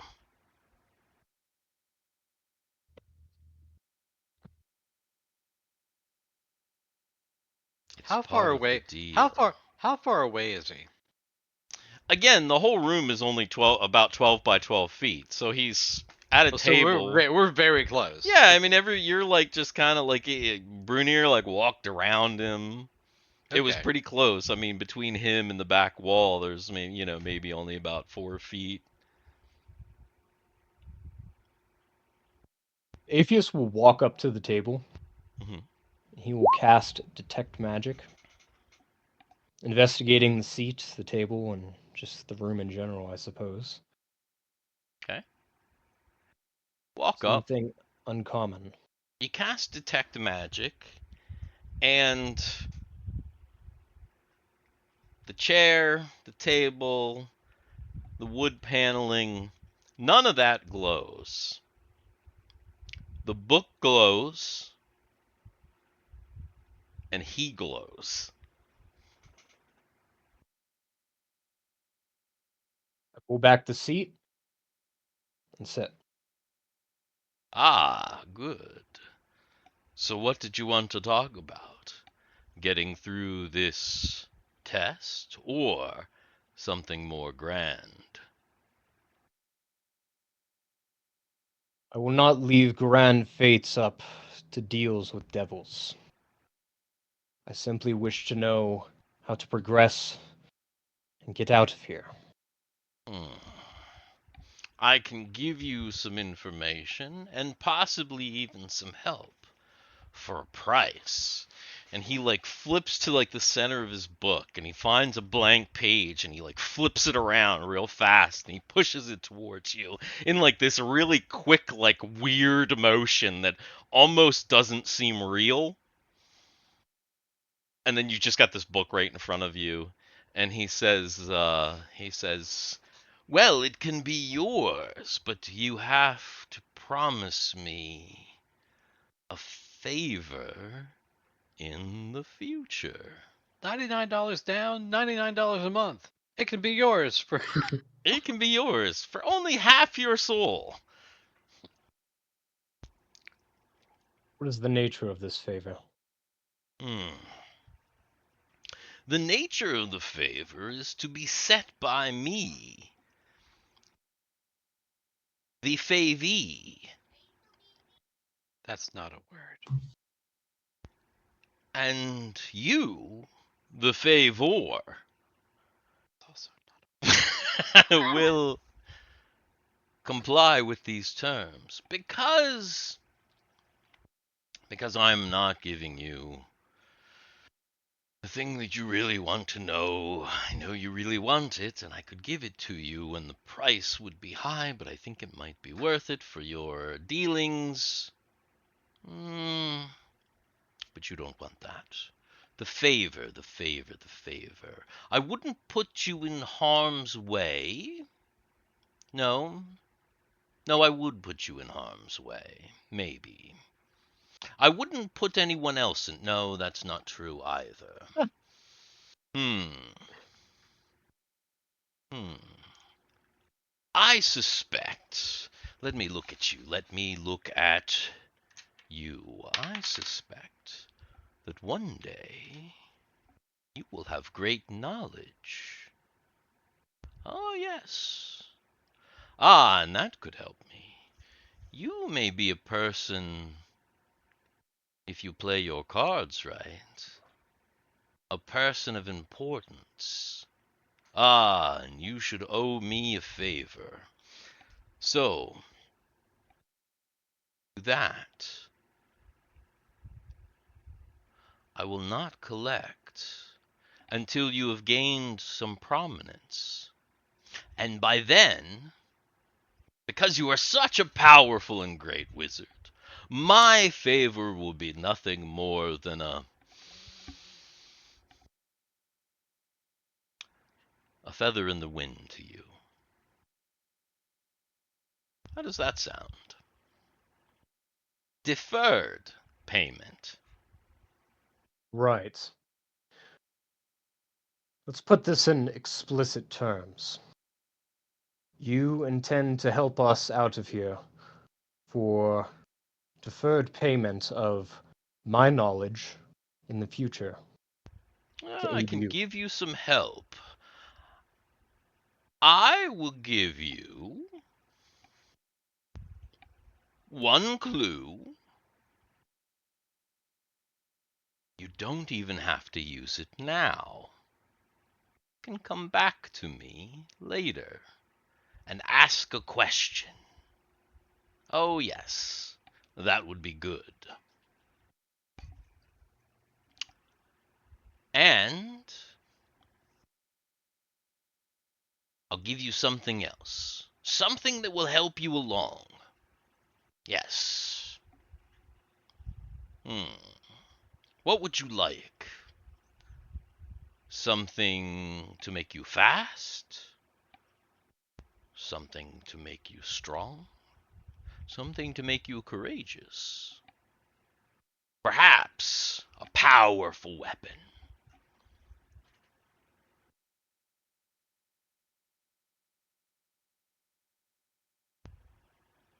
Hmm?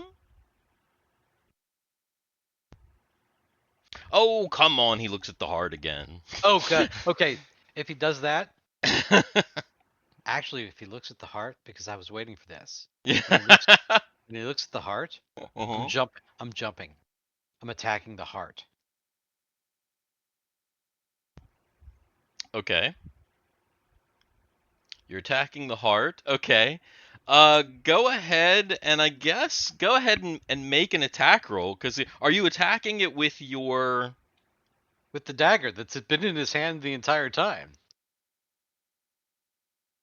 Okay. Yeah, then go ahead. And I guess it's kind of a sneak attack too, because would it be considered a sneak attack because even though I mean, He knows you're there. I think with a sneak attack, the person has to, like, be not know. unaware. Yeah, Okay. yeah. Okay. So I'm attacking the heart. Okay. Yeah, go ahead. Do it to it. Yeah, no. So you you go to, like, stab the heart and like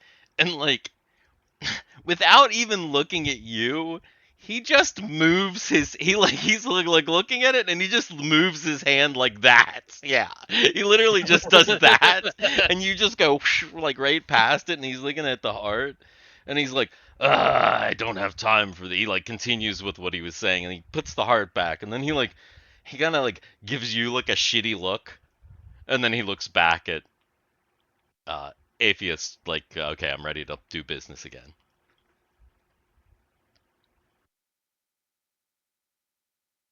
The nature of your favor and the request for knowledge. Explicitly so. I would agree to your terms if you agree to mine. It cannot be used to expressly endanger or harm anyone of good morality, unjustly punishing them for behavior they have not wrought of their own free will. Yes. Do Okay. we have a deal? Yes. Yes, we have a deal. We do indeed. So, one clue and one boon. Have you decided in what form you want your boon to take? Maybe something to give you strength or courage or speed. Like I said, perhaps a great weapon for your friends or for you. Hmm? Reginald backs up, leans down to Aphis. A map.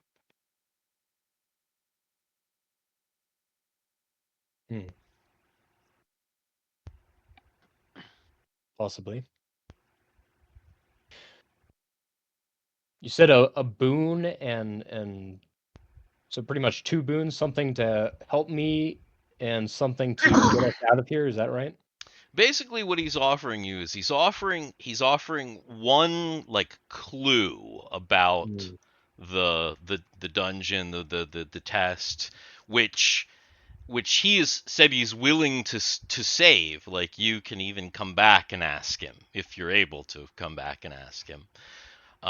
If you want to like save it, that you can ask him a question about the dungeon now, about or to get a clue about the dungeon now, or you can save it and ask him a question and get a clue about the dungeon later. So that's the one thing. That's the kind of question. And then the other thing is that he's essentially you don't really exactly know what he's offering, but he's basically saying, "Oh, I could give you something. I'm going to give you something else." The boon is like, "I'll give you Right. something to make you fast, or I'll give you something to make you strong or courageous or like whatever." Considering this is a deal from myself, um, all right then. A clue for the dungeon. I should have took that up front, personally. I'd Hmm. like that to be a map of the facilities to work our way through. The boon, I would like protection. Something that nay guarantees my safety and escape from this wretched place, whether that be garments or otherwise. Hmm. I see. Well, if we have a deal, you must prick yourself and sign my book. You prick yourself. Go prick yourself. Mother Melania, Father Amos, protect me in this venture. And I prick myself in the finger, drop of blood onto the book. All The right. pact accepts.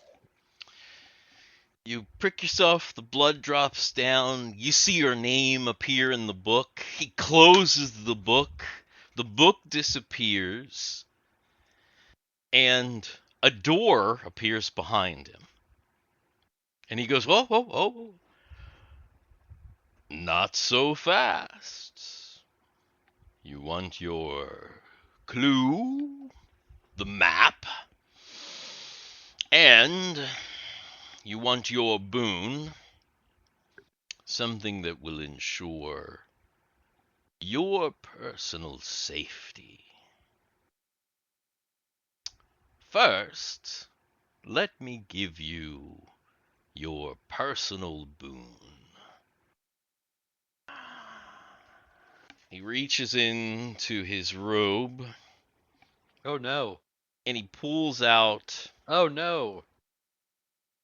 a feather. It looks like it's like flaming. And he hands it to you. A phoenix feather. This is the Phoenix Fire Feather. This should protect you in the case of a mortal wound. Hold it to your heart.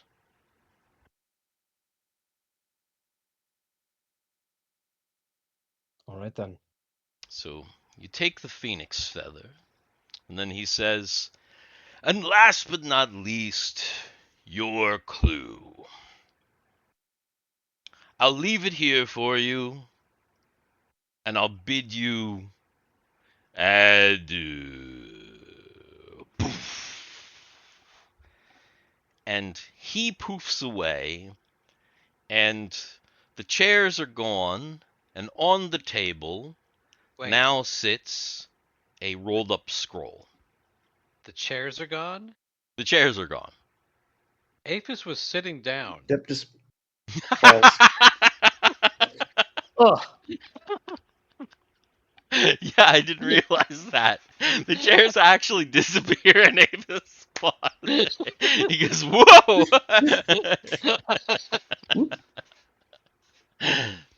That's right. He was sitting in the chairs. Yeah, both the chairs disappear. You kind of catch yourself so you don't really hurt yourself, but you're like, "What the hell?" You gotta catch the table. No, that's it. That's it. So the chairs, he falls onto the ground, gives himself 4 hit points of damage when he hits the ground. He has to use the feather, and the feather's useless now. yeah, basically. Asshole devil. Yeah. So now there is a rolled up parchment on the table.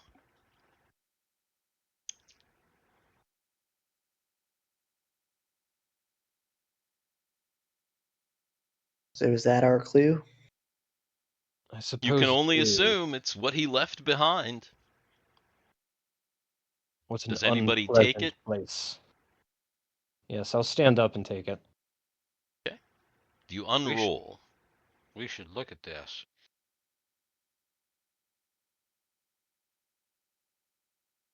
You unroll it? Yeah. Okay. You unroll your map, and it's underwhelming to say the least. Because it's really just this like linear straight line. So you see a circle, which you assume is the room that you started in. And then there's kind of a little mostly straight line to a kind of a larger chamber, kind of a larger, it looks roughly about the shape of the big chamber with the moats and the fire. Then there's another weird hallway, little weird line. And then there is this room, which is obviously just kind of a small square, larger than the beginning circle, but much smaller than the second chamber. Beyond this, you see another weird hallway in another kind of largish chamber. Then there's kind of what looks to be on the map almost like a hallway, but it's marked, if you're looking at it, it's marked as a bridge. After the bridge, there's another somewhat small room. And then after the small room, there's another one of those weird hallways.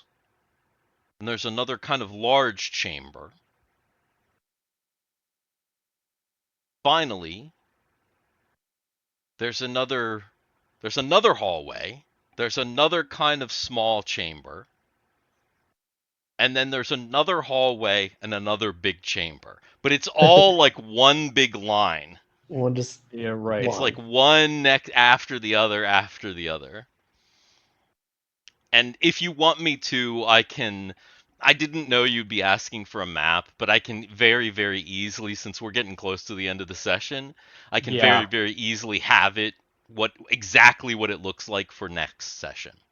But yeah, good.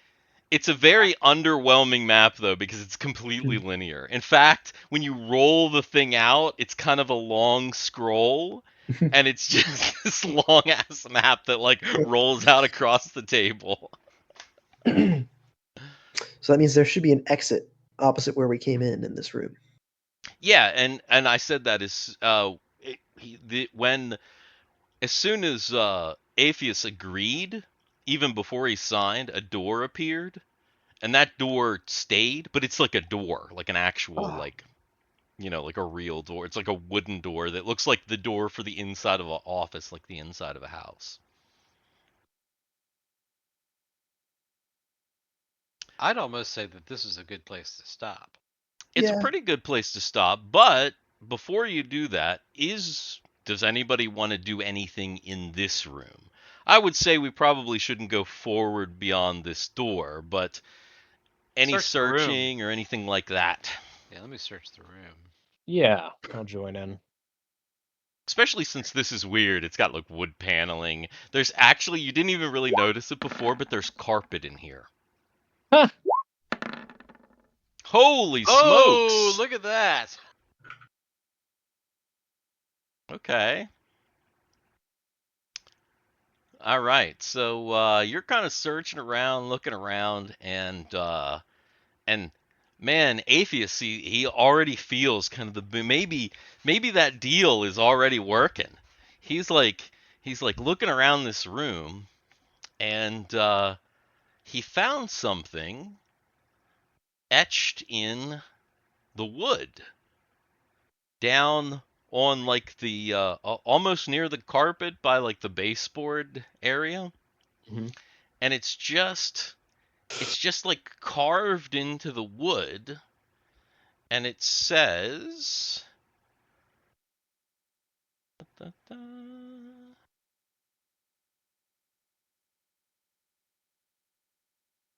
Gotcha, suckers. it says this. From swamp to lava to river. What did the other one say? A Put them blizzard together. precedes the ultimate fall. From swamp to lava to river. Maybe these are clues to what's coming up as well. Or maybe these are clues as to what's coming up as well.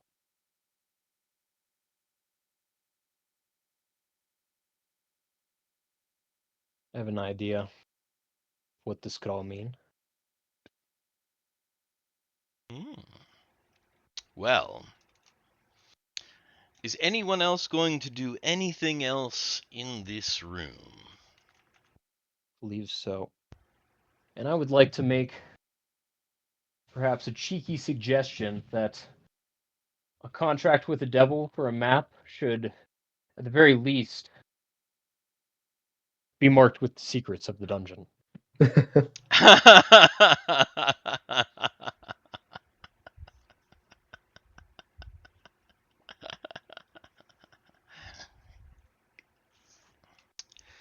Yeah. Well, when you see the actual map, I'll show you what he gave you. I'll give you exactly what he gave you, and so Okay. you will be able to see that. But Is I it- will save is- that Is there going to be a for dude on this? next time. I was gonna say, is there going to be a dude on this map that's bent over with a dick? Just going. No. That's what he gave you because I mean, no, that's what he gave you. That's not what that's not what's on the map, but that's definitely what you've gotten. Or maybe, you never know. Maybe there's more secrets to the map than you've thought, but oh wait, yeah, I think wait, that is it. hold on. Now, this is player knowledge. Yeah, but Player are we knowledge. done? Because Yeah, I'm we're- gonna say, or yeah. is this it, Well, guys? no, Are we? no, because this is the thing for the game. He cast the magic thing. He cast detect magic. It should still be going on when the map appeared as the map magic. No. Okay, that's what I was asking. Yeah. Nah, it's just a regular map. Okay. All right, then. Well, then, that's it. I think that is the end of our second session. We have had 2 successful sessions, and we'll be back again and we'll play some more. Cool. That's good. Yeah. So I think that is it, and we are done. Officially. Lightweight, 3 souls unite in the devil.